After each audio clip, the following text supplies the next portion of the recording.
executive powers, as executives change, those powers can remove said, edicts from the president. So a legislation is much more powerful and more steady and stable for a foundation.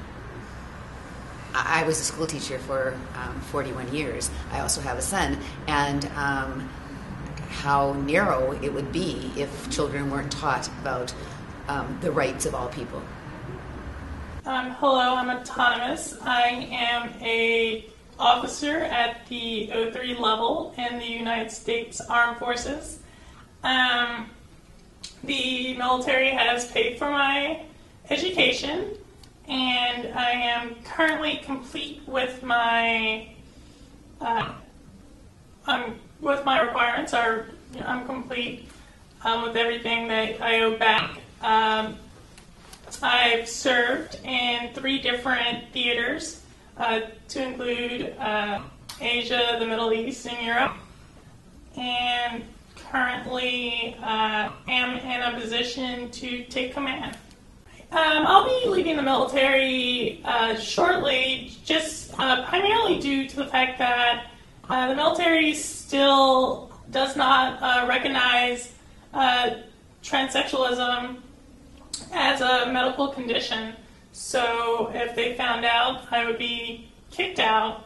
I have witnessed several times other members of the armed forces who are part of the LGBT community treated unfairly, and it definitely strikes a chord in me to how these individuals are more than willing to put their life on the line. However, at the same time, something, as, in my opinion, as dumb as, their sexual orientation or how they present themselves or their gender identity now affects not only their career, but also their personal lives.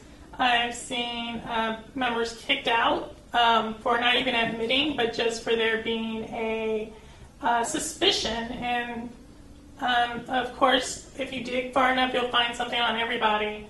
All this has made me definitely kind of just question, the motives of it, of the individuals who are, seeking that information.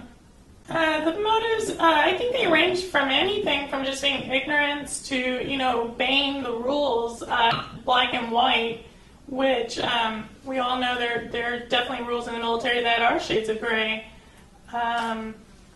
Two, I also think that a lot of it is just because it's popular. The military is not the most open of organizations for LGBT individuals, and so sometimes it is popular to just to make fun or to, I don't want to say persecute, but to persecute individuals based on the fact that others are doing it.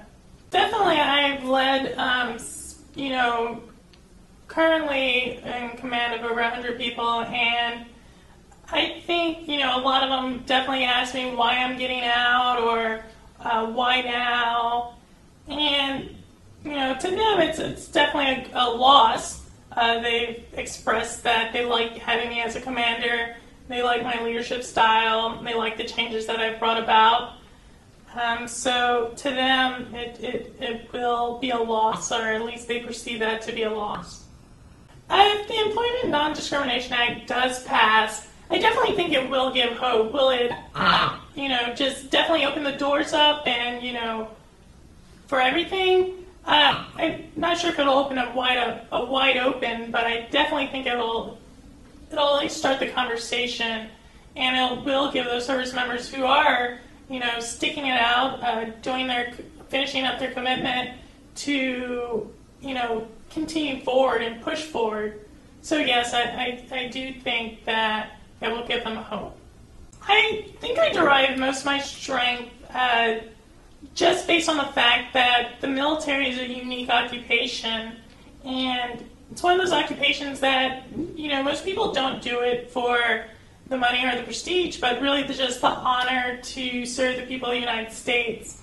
And I believe that's where I get my strength, is knowing that there are people out there that truly do respect the military and put their trust and their safety in the military's hands. And I feel as though it's an honor to, to be a part of that.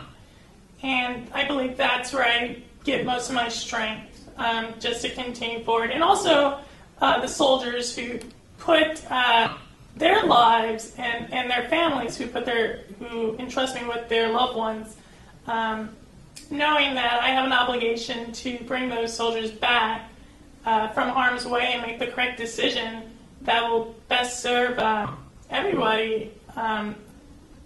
That's mostly where I get my strength and my courage, is from people of the United States and the soldiers and their families that I am so honored to be associated with.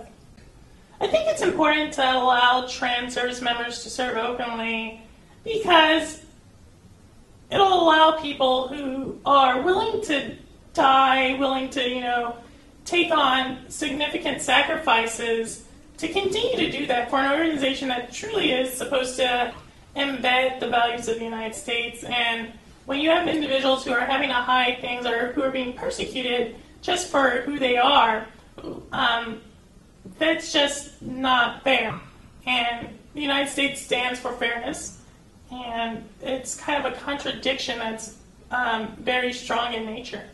For any service members who are transgendered or, coming to the process of self-identification, whether, they're transgender or they're any other part of the LGBT community, I would say, thank you for your service, first of all. And, they may not realize it, but they are setting kind of the standard and for the following generation. So their sacrifice of having to remain anonymous or having to remain in the closet or hidden is not going without notice, and I definitely thank them for doing what they do. I had several friends in the military who, just being able to talk about it, being able to be open with them, have definitely helped me throughout my process, and it's really helped. Well, that happened at a club, oddly enough. I went there with